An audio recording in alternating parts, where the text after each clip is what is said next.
Hello everyone, Mousumi kitchen and লাইফস্টাইলে তোমাদের অনেক স্বাগত। আমি মৌসুমি আবার চলে এসেছি একটা নতুন রেসিপি নিয়ে। আর শেয়ার করব কাঁচা আমের ঝুড়ো আচার।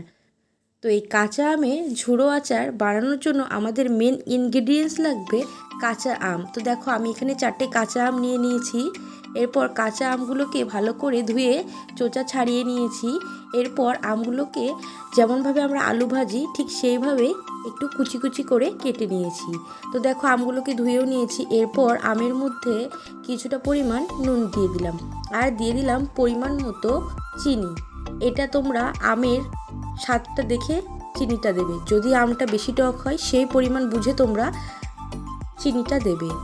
তারপর দেখো আমি এটাকে একটু হালকা হাতে হাত দিয়ে মেখে আমটাকে ঢেকে রেখে দেবো। তো দেখো আমার মাখা হয়ে গেছে। এরপর আমি এটাকে 1 ঘন্টার জন্য ঢেকে রেখে দিলাম। 1 ঘন্টা পর ঢাকাটা খুলে দেখছি যত চিনি ছিল সব গলে জল হয়ে গেছে। তো দেখো আমি এবার একটু হাতা দিয়ে নেড়ে নিচ্ছি। দেন এরপর এটার জন্য আমাকে একটা মশলা রেডি করতে হবে এই আচারটার জন্য। তো মশলার মধ্যে দেখো আমি এখানে নিয়ে নিয়েছি কিছুটা পরিমাণ জিরে, ধনে, মৌরি আর শুকনো লঙ্কা। তো দেখো সেটাকে এবার কড়াইয়ের মধ্যে একটু ভেজে নেব।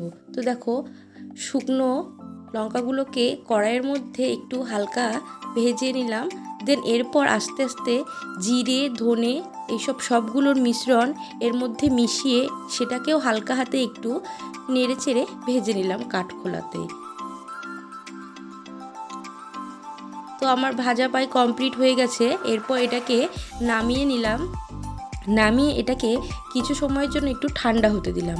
ঠান্ডা হওয়ার পর এটাতে মিক্সিং জারে মিক্স করে নিলাম। দেখো ঠিক এই রকম টেক্সচার আসলো। দেন তারপর সেই কড়াইয়ের মধ্যে সেই জল সমেত চিনির জল সমেত আমগুলোকে কড়াইয়ের মধ্যে চাপিয়ে দিলাম। আর দেখো এটাকে একটু ক্রমাগত নাড়তে হবে যাতে নিচে লেগে না যায়। তো দেখো এটাকে ক্রমাগত আমি নেড়েই যাচ্ছি। এটা একটু সেদ্ধ হবে।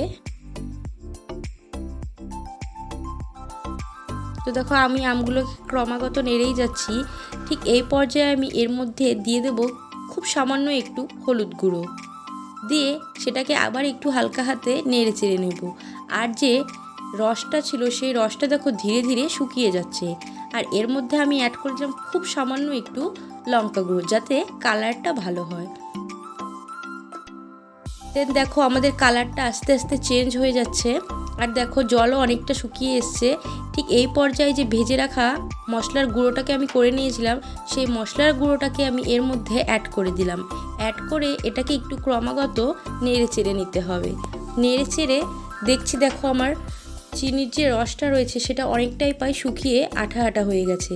ঠিক এই পর্যায়ে নামিয়ে নিলেই তৈরি হয়ে গেল কাঁচা আমের ঝুড়ো আচার। তো এই কাঁচা আমের ঝুড়ো আচারটা একবার বানিয়ে খেয়েই দেখো, খুব দারুণ লাগবে। আর কোনো রকম রোদে দেওয়ার ঝামেলা ছাড়াই খুব সহজেই একটা আমের আচার তৈরি হয়ে যাবে। আর এই আমের আচারটাকে সারা বছর ফ্রিজে রেখেও আমরা খেতে পারবো। তো বন্ধুরা, তোমাদের ভিডিওটা কেমন লাগলো অবশ্যই কমেন্ট করে জানিও। যদি ভিডিওটা ভালো লেগে থাকে তাহলে অবশ্যই লাইক, কমেন্ট, শেয়ার আর সাবস্ক্রাইব করে আমাদের পাশে থেকো। তো আজকের মতো tata, see you in the next video.